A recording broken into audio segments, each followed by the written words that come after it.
c'est les tutos de Nono. Bonjour chers amis traders.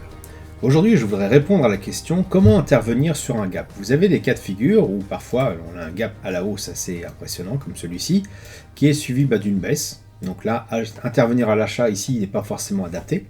Et puis d'autres journées, vous avez un gap aussi, donc un petit peu moins impressionnant celui-ci.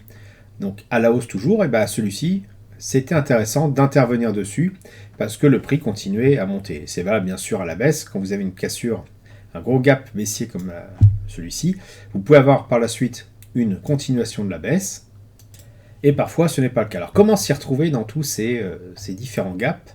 Avant de répondre, je voudrais qu'on revienne sur le fonctionnement du breakout. Prenons deux breakouts bien standards, donc une accumulation à la hausse, une accumulation et puis une cassure d'une résistance et le prix continue de monter, et l'autre cas de figure, une accumulation aussi, peut-être un peu moins flagrante que l'autre, une cassure à la hausse et pourtant là ça ne tient pas. Quelle est la différence entre ces deux configurations, celle de gauche et celle de droite? Bien sûr, vous allez pouvoir me dire, d'un point de vue analyse technique, ici, on a une cassure qui se fait avec un peu plus de volume que ici où il y en a un petit peu moins. Pour autant, le volume arrive par la suite et on aurait pu penser que c'était le coup d'après qu'il fallait intervenir.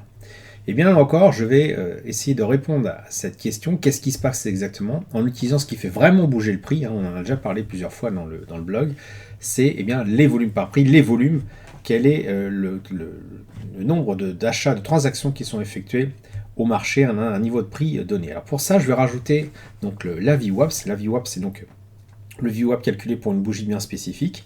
Regardons déjà au démarrage de chaque phase de consolidation, donc ici et ici, ce qui se passe. On voit que le VWAP en fait stagne et qu'ensuite il est percé.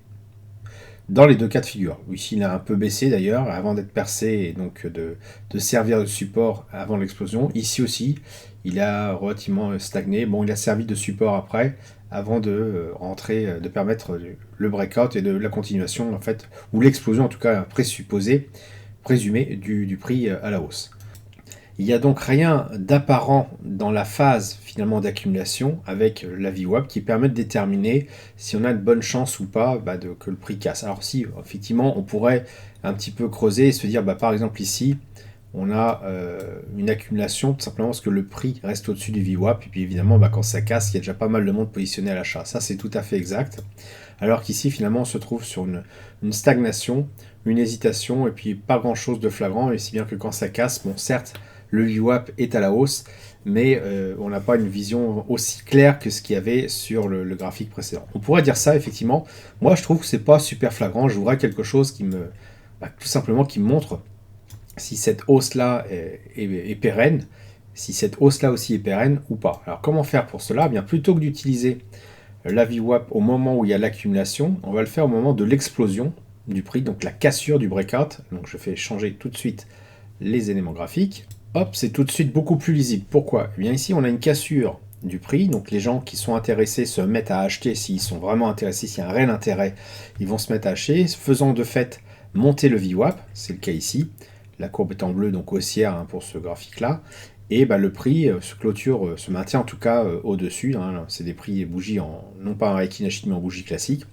Donc le prix évolue relativement au-dessus du VWAP, il se maintient au-dessus. Donc tout ça, c'est un indicateur de bonne santé de ce momentum-là, donc ce qui laisse à penser que ce breakout, finalement, est valable. Pour l'autre cas de figure, qu'est-ce qu'il en est? On a un breakout, c'est clair, donc première bougie ici, et puis ça se met à monter. Mais qu'est-ce qui se passe très rapidement? Eh bien, le VWAP change de sens, il s'oriente à la baisse, le prix a du mal tout simplement à faire bouger le VWAP vers le haut, et bien finalement c'est un breakout qui est à avorter tout simplement parce qu'il n'y a pas la même patate qu'on avait entre les deux cas de figure. Donc je remets les deux graphiques, les deux configurations l'une à côté de l'autre, juste avec le VWAP au moment de la cassure, et donc on retient et on voit surtout la différence entre les deux configurations une fois qu'il y a eu la cassure, de voir les intervenants, quels sont ceux qui ont la main, soit les acheteurs et donc auquel cas tout simplement le breakout est valable et va continuer, soit eh bien, rien de bien transcendant, voire même les vendeurs, puisque le VWAP est négatif, auquel cas ce breakout est complètement foireux. Revenons donc maintenant, à présent, sur deux exemples de gap qu'on avait juste avant, et appliquons le même principe pour voir un peu ce qui se passe au niveau du volume par prix sur ces configurations. Donc sur celle-ci, on va mettre la VWAP au moment de la cassure, donc une fois que le gap s'est révélé. Donc ici 15h30, puisque c'est Meta, hein, c'est un titre américain, donc la bourse ouvre à 15h30. Le gap se fait à l'ouverture. Le VWAP, la VWAP en l'occurrence, devient relativement négatif, il est baissier, donc on sait clairement que ce gap-là, il ne faut pas intervenir tout de suite à la hausse. En revanche, dès qu'il redevient positif, eh bien, ça peut devenir intéressant. Maintenant, sur cette journée-là, qu'est-ce qui s'est passé? Eh bien, en fait, c'est resté négatif toute la journée, hein, la VWAP est restée négative toute la journée, donc on n'intervenait pas sur ce gap-là, on prenait tout simplement pas position.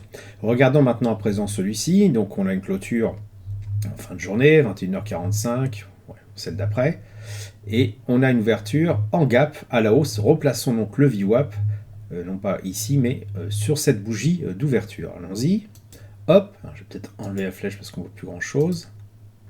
On constate que la VWAP est tout de suite haussier, ce qui laisse à penser que ce gap-là, il tient la route.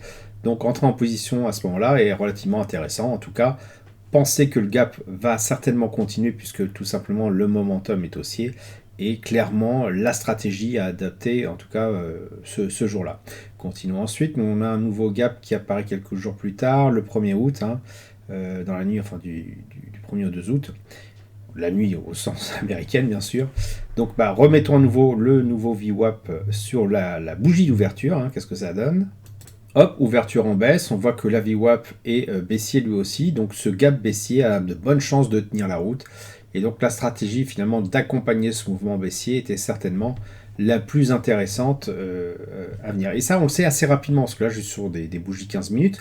Plaçons-nous dans des bougies, on va dire, beaucoup plus rapides. Hop, allons-y. Parce que l'avantage de la VWAP, on l'a vu, c'est qu'il est indépendant de l'unité de temps. Alors, je mets juste un repère pour pouvoir retrouver facilement, en fait, je vais mettre sur du 2 minutes, retrouver facilement mon graphique. Hop, voilà. Donc, ouverture, la VWAP calculée sur la première bougie à 15h30. Donc, on a très rapidement une lecture qu'effectivement, la VWAP est négatif. Bon, pendant quelques temps, il redevient positif, à nouveau négatif, il devient positif, à nouveau négatif.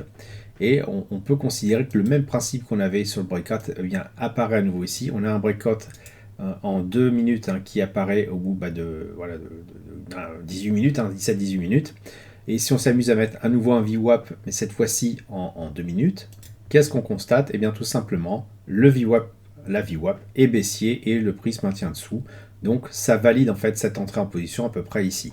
Donc on voit bien clairement que la notion de gap, la notion de breakout sont intimement liées, que la VWAP indique un momentum, et ce, quelle que soit l'unité de temps, il suffit juste de se concentrer là où on regarde. On se doute bien sûr que dans une unité de temps plus courte, on va avoir des oscillations qu'il va falloir gérer en mode breakout, mais que ces oscillations en mode, on va dire, plus long terme, hop, comme c'est le cas ici en 15 minutes, trahissent tout simplement, sont très faciles à lire avec la VWAP qui nous indique tout simplement là où se trouve le momentum à l'instant T, et sans attendre la fin de la journée, on le sait très rapidement, ce qui nous permet d'exploiter ces mouvements-là. Donc voilà un peu comment moi j'utilise la VWAP pour prendre mes gaps et également mes breakouts. Voilà, j'espère que vous avez apprécié cette vidéo. Si c'est le cas, merci de laisser un pouce pour m'encourager à continuer. Abonnez-vous à la chaîne YouTube pour ne rater aucune nouvelle publication. Je vous dis merci et à bientôt sur le blog.